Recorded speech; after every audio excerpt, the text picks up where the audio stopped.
WOLDCnews.com. The following topics, program views, is paid and for opinions by Barbara expressed on Arnwine. the air and via All Igniting Change with Barbara Arnwine, platforms by host Barbara Arnwine Esquire, guests, and supporters are their own and are independent of any organization, entity. Nothing said on the show or any of its platforms constitutes a client-attorney relationship or serves as legal advice counsel. No liability, explicit or implied, shall be extended to Igniting Change, its platforms, or the show's host. It's time now for Igniting Change, a weekly provocative and empowering program where you, the listener, can ignite change. Now here's your host, Barbara Arnwine. Get up, stand up. Good afternoon, everyone. Welcome to Igniting Change. Ooh, people, there's so much going on. This is the time when we must ignite change. We got an election. It's coming up. It's only weeks now away. Let's make sure that we are vote ready throughout this country. So we have a great show for you today because we're going to be talking about voting. Again, yes, this is our Rise and Vote.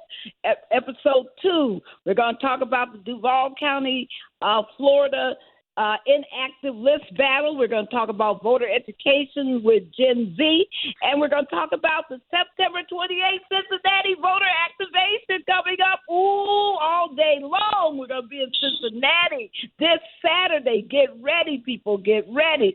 Now, you know, if it's TJC time, if it's TJC's Igniting Change, that it is time to introduce my mighty, mighty co-host, one of the most amazing lawyers in this country, one of the most strategic leaders in our nation, the chair of the board of the Transformative Justice Coalition. You know I'm talking about none other than Daryl D. Jones, Esquire. Hey, Daryl.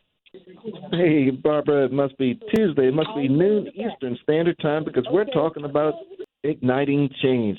Barbara, my goodness, you're absolutely right. We were igniting change down in Jacksonville, Florida. They're still continuing to ignite change, even though we're no longer in Jacksonville. And we're about to go and ignite some change in Cincinnati, Ohio. And let me tell you, Barbara, as Reverend Jackson loves to tell us, that, you know, there's a freedom train coming, but you got to be registered to ride, and the voter registration for at least 15 states is coming up next week. So we need to be certain that people are activated, that they know it's time to register, and that next week, you know, is that deadline for many of those states to be able to register to be on this freedom train of voting for freedom, Barbara.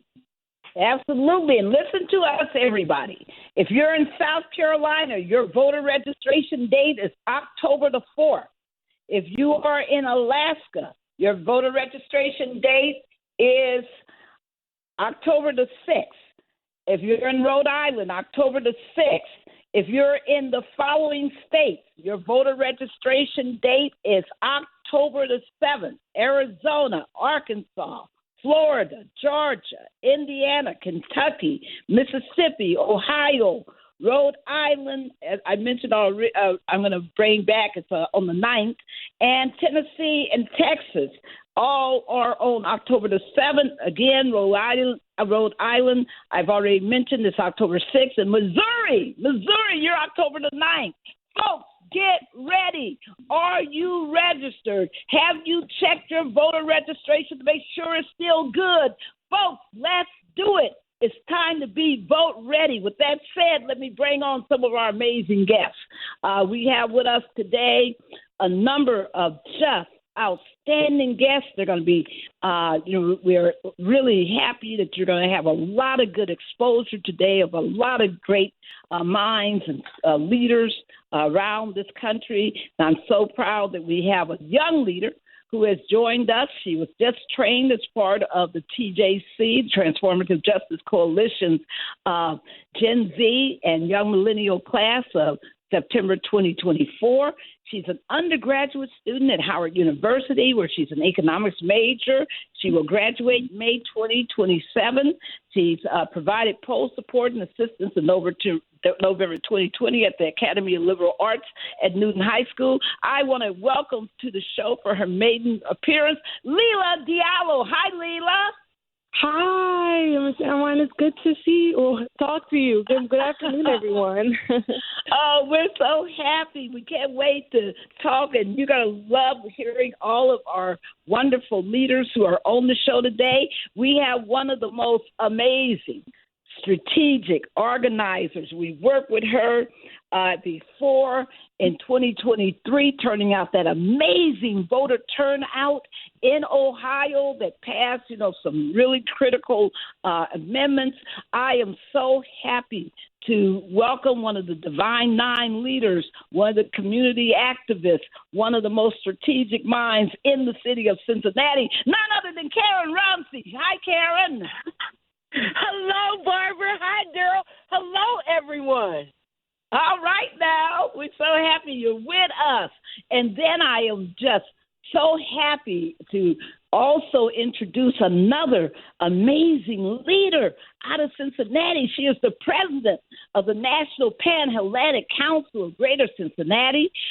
She is, yes, everybody, you're yelling at me, Divine Nine. Yes, that is who she is. And her name is Jaimyce McClinton. Welcome, Jaimyce, to Igniting Change. Hey, great afternoon. Good afternoon. Thank you so much for having me. Oh, my God, that energy is contagious. I should bottle it up. I'll let everyone else on the call. Thank you. All right now. And I couldn't be happier with all of the people who have joined us. We have more people we'll be introducing because I believe Megan, who's the Deputy Director of the National Council Coalition for the Homeless, is with us, and we're expecting more. So we are just delighted that you're all here, and we want to get underway. Daryl, I know you could not be more prouder than Leila and that amazing video that she's put out there that's got everybody in the country talking.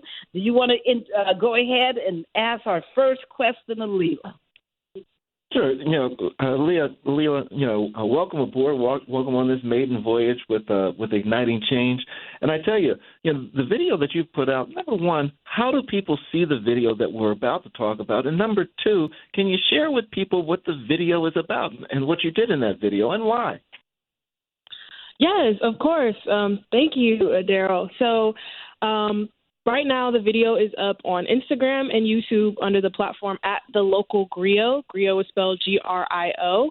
And pretty much the video is talking about one of the forms of voter suppression that I was most unfamiliar with, which is voter challenging, and the process that's happening in many states now with mass voter challenging, in which individuals are sending these lists of people living in their communities, living in their state, to their election officials and challenging their registration for, menial reasons or whatever reasons they may have. And then those individuals' registration can be taken away from them, can be revoked, and they have to reprove that they can be registered in their county, and after I posted the video, I sent it to my family group chat. My mom checked her registration, and her registration was challenged, and she was no longer registered. This is a woman who has been voting in Georgia for over 20 years. Out of nowhere, registration is no longer valid. And so it definitely, I learned about it at the Young Millennials and Gen Z training. Wait a minute. Slow down for just a second now. What happened with your mom? Yes, so it's so crazy. So after the experience at the training, I sent the video that I made to my family group chat just to spread the word because we are from Michigan and Georgia. And so my mom went and she checked her registration just as a precaution, and she found that she was no longer registered, that they had, for whatever reason, said that it was no longer valid, and she would have to send in some more information and get that registration reapproved. And nobody notified her or anything. She just happened to check after looking at the video. Wow. And Daryl and everybody listening throughout the country, this is why you must check your voter registration. This is so critical. Oh, I can't believe your story, Leila. I believe it because we see it all the time. People, please check your voter registration. You're saying, Barbara, how do I do that? You go right now, write this down, type it into your pad, whatever, vote.org, VOTE.org. go to vote.org right now, and you can look up your voter registration. And if you're not registered, if they don't have you on that list, register immediately. October 7th, October 4th, all those deadlines are coming right around the corner. Make sure you register today. Check your voter registration today. Leila, tell people, when you saw, we saw that movie, everybody. We're talking about the movie called Vigilante. It was produced by Greg Palast. He's an investigative reporter. And what he found out, originally his movie was all about Georgia. But actually it turns out that now they're in several states, right, Leila? Challenging voters? Yes. And yes, and that's really shocking. They're doing this through, they've recruited hundreds of people to do nothing but write up a list. They usually go to a black zip code or a Latino zip code, and they just start listing people's names. They don't have to have a reason, but they say that we think this person is ineligible to vote. We think they moved. We don't think they are no longer eligible, alive, whatever they claim.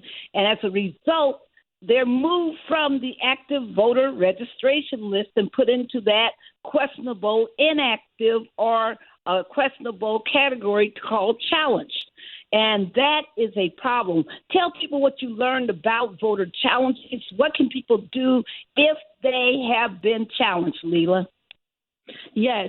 So really what I learned is the best thing that we can do to combat it is to be proactive in keeping up with our registration status and spreading the word to other people, especially those who live in the states where this is happening really, really frequently this election season.